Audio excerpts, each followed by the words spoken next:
Welcome to Author Quest, the best review channel. Please don't forget to like, comment and subscribe to our channel for more updates.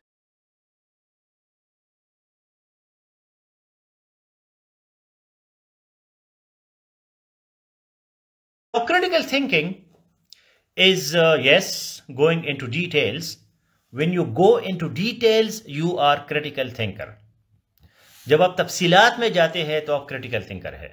जब आप तफसीलात में नहीं जाते तो फिर आप मासूम है या आप स्टूपिड है.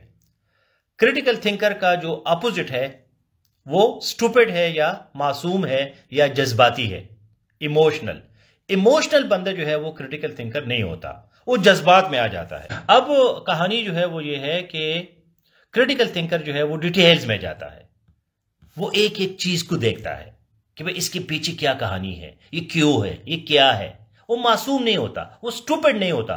कोई उसको जो है चूना नहीं लगा सकता, कोई उसको दरख्त पे नहीं चढ़ा सकता, कोई उसको डंडा नहीं दे सकता, क्योंकि वो क्रिटिकल थिंकर होता है. वो तफसीलात में जाता है, वो पूछता है, क्वेश्चंस करता है, उसमें क्यूरियोसिटी होती है, क्रिएटिविटी होती है, वो शक करता है हर चीज पे. क्रिटिकल थिंकर जो है वो हर चीज पे शक करता है और क्वेश्चंस करता है और पूछता है और अपने आप को समझाने की कोशिश करता है. ये नहीं कि वो खामखा शक्की होके कोई नफ्सियाती मरीज बन जाता है, नफ्सियाती मरीज नहीं बनता, लेकिन वो जो है वो क्वेश्चंस करता है. अच्छा, ऊपर एक क्वेश्चन मुझे नजर आया, ईयूडाइमोनिया. सो ईयूडाइमोनिया इसको कहते हैं कि what is the purpose of your life and what makes you happy so that you can flourish. वो कौन सी ऐसी चीज है जो आपको मजा देती है और जिसमें आप ग्रो करते हैं टाइम के साथ, और यही आपकी जिंदगी का मकसद है.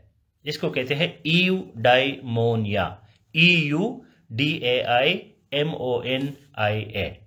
वो कौन सी ऐसी चीज है जो आपको बिल्कुल मजनून बनाते हैं, आप उसके पीछे पड़ जाते हैं और आपको मजा भी आता है और उसमें आप ग्रो भी करते रहते हैं, फ्लरिश करते हैं, तो उसको ईयूडाइमोनिया कहते हैं. तो ये नेचुरल भी है और आप इसको अपना शौक भी बना सकते हैं.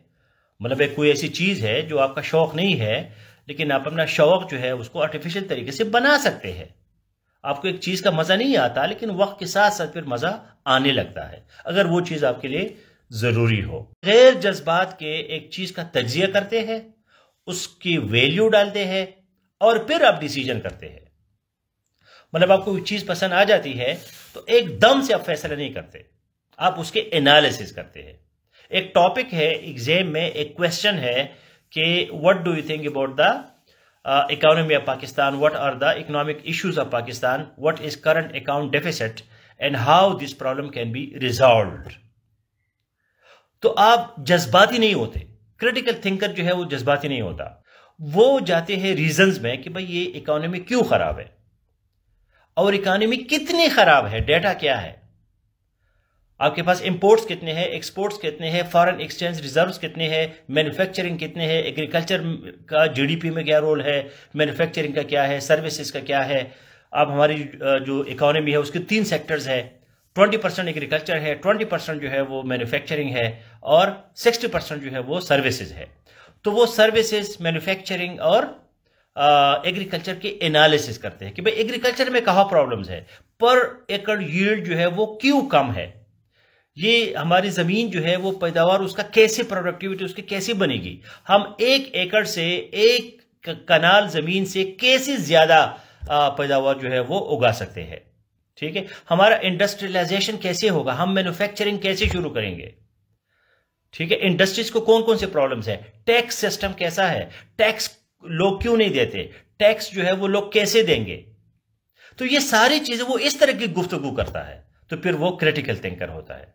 वो जज्बाती बातें नहीं करता, वो नारे नहीं मारता, वो गालियां नहीं देता, वो जो है लोगों के जज्बात के साथ नहीं खेलता, वो लोगों को इमोशनल ब्लैकमेल नहीं करता, वो लोगों के साथ पर्सनल नहीं होता. वो एक सिचुएशन का एक ठीक ठाक जायजा लेता है और उसके बाद डिसीजन जो है वो ले लेता है.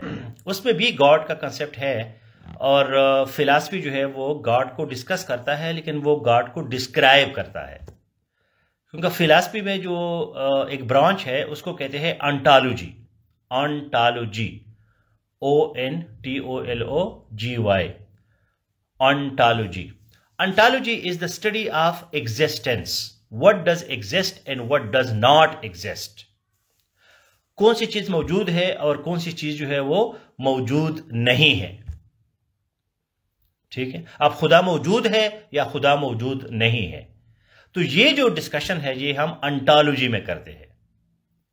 अब अंटालॉजी में आइडियलिज्म है तो कह रहे कि आइडिया है. अगर हम उसको मटीरियलिज्म पे लाते हैं तो वो कहते हैं कि जो मैटर होता है, मैटर को जस्टिफाई करने की जरूरत नहीं होती. मतलब ये जस्टिफिकेशन की जरूरत है कि नईम खान मौजूद है कि नईम खान मौजूद नहीं है. नईम खान आपके सामने बैठा है, बातें कर रहा है, अभी मरा नहीं है, अभी जिंदा है. अगर मर भी जाए तो कभी तो जिंदा था, एग्जिस्ट तो करता था. तो किसी दलील की जरूरत नहीं है कि नईम खान मौजूद है या नईम खान मौजूद नहीं है. तो हम ये क्वेश्चन क्यों करते हैं कि खुदा मौजूद है या खुदा मौजूद नहीं है.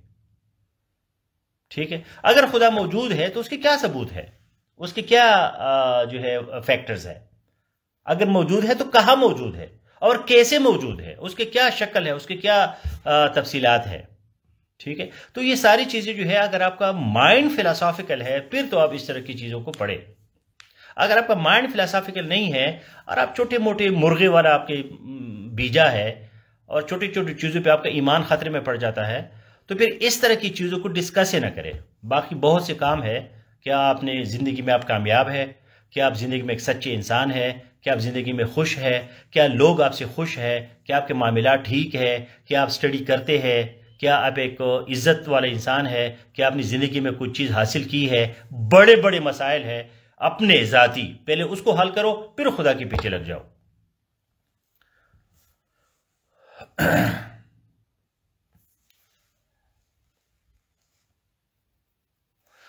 तो क्रिटिकल थिंकिंग जो है वो हर जगह काम कारआमद है. वो यूएस हिस्ट्री में भी है, वो हर चीज में है. क्यों लोगों के हिस्ट्री में मार्क्स नहीं आते? क्योंकि वो क्रिटिकल थिंकर्स नहीं होते, वो क्रिटिकल एनालिसिस नहीं कर सकते. वो सिर्फ इवेंट्स को नरेट करते हैं, वो सिर्फ वाकयात बयान करते हैं. ठीक है, मसलन यूएस हिस्ट्री है, इंडो पाक हिस्ट्री है. इंडो पाक हिस्ट्री में वो अलाउद्दीन खिलजी का बताते हैं कि अलाउद्दीन खिलजी ने क्या किया है. ये नहीं बताते कि अलाउद्दीन खिलजी का जो गवर्नेंस सिस्टम था, उसका जो प्राइस कंट्रोल सिस्टम था, उसका जो गवर्नेंस मॉडल था, उसके क्या फीचर्स थे. और अलाउद्दीन खिलजी और शेरशाह सूरी को आप कैसे कंपेयर करेंगे? अकबर को और औरंगजेब आलमगीर को आप कैसे कंपेयर करेंगे? यूएस हिस्ट्री की जो मुख्तलिफ पीरियड्स है, या उनके जो कॉन्स्टिट्यूशन की इवोल्यूशन है, या उनके जो सिविल वॉर्स है, या उनके जो नॉर्थ साउथ के डिफरेंसेस थे, या जो ब्रिटिश से उन्होंने इंडिपेंडेंस ले ली, तो उसके पीछे क्या कहानी थी? Thank you for watching. Please like and subscribe to our channel for more updates.